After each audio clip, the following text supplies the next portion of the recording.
Hello, আসসালামু আলাইকুম। আমি আপনাদের সাথে কুন্দন চুরির নতুন একটি ডিজাইন ও মেকিং টিউটোরিয়াল শেয়ার করতে যাচ্ছি। আমি নিয়েছি রাউন্ড শেপের ও পাতা শেপের কুন্দন, আর কুন্দন বসানোর জন্য ব্যবহার করছি B6000 গ্লু।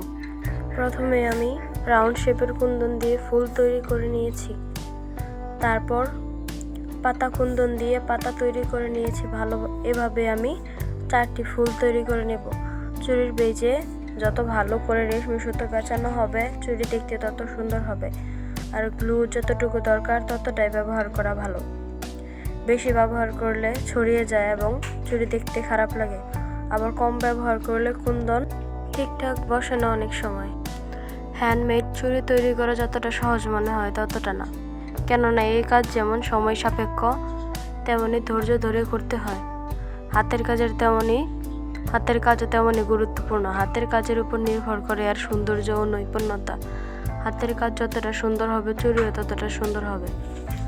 ফুল ও পাতা বসাতে আমার দুই পাশে ফুল ও পাতা বসানো শেষ। এখন আমি তৃতীয় পাশে ফুল ও পাতা বসাবো।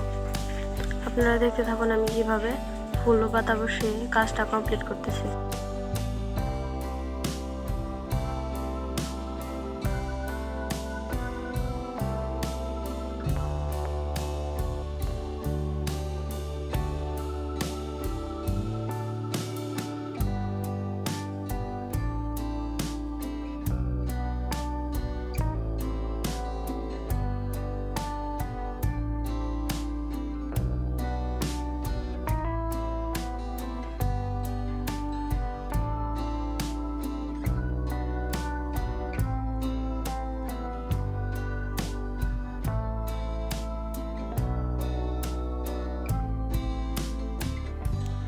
চুড়িতে চারদিকে 4টি ফুল ও পাতা তৈরি করার পর মাঝখানে যে ফাঁকা জায়গাটুকু আছে সেই জায়গাটুকুতে লাইন দিয়ে এক লাইনে রাউন্ড শেপের কুন্দন বসিয়ে দিয়েছি, যেন চুড়িটা ফাঁকা না লাগে। আপনারা যে কোনো ধরনের কুন্দন চুড়ি কালার কাস্টমাইজ করে এর রেফারেন্স ছবি দিয়ে আপনারা আমার কাছ থেকে নিতে পারেন। আমার ফেসবুক পেজ বা হোয়াটসঅ্যাপে যোগাযোগ করতে পারেন। আমার ফেসবুক পেজের নাম হলো অমিস ক্রাফটিং। আমার ফেসবুক পেজ লিংক আমি ডেসক্রিপশন বক্সে দিয়ে দিব। আপনারা চাইলে আমার ফেসবুক পেজ ভিজিট করতে পারেন। এই রাউন্ড কুন্দনগুলো বসানোর মাধ্যমে আমার এই চুড়িটা কমপ্লিট হয়ে যাবে।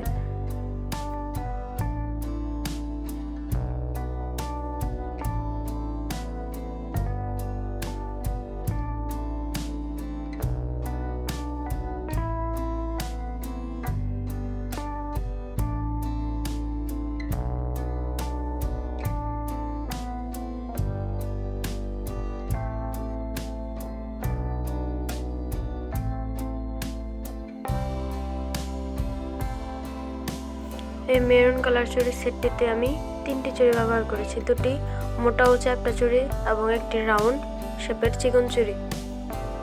রাউন্ড শেপের চিকন চুড়িতে আমি তেমন কোনো ডিজাইন করছি না, শুধু রাউন্ড শেপের কুন্দনগুলো সমান দূরত্বে বসিয়ে দিয়েছি।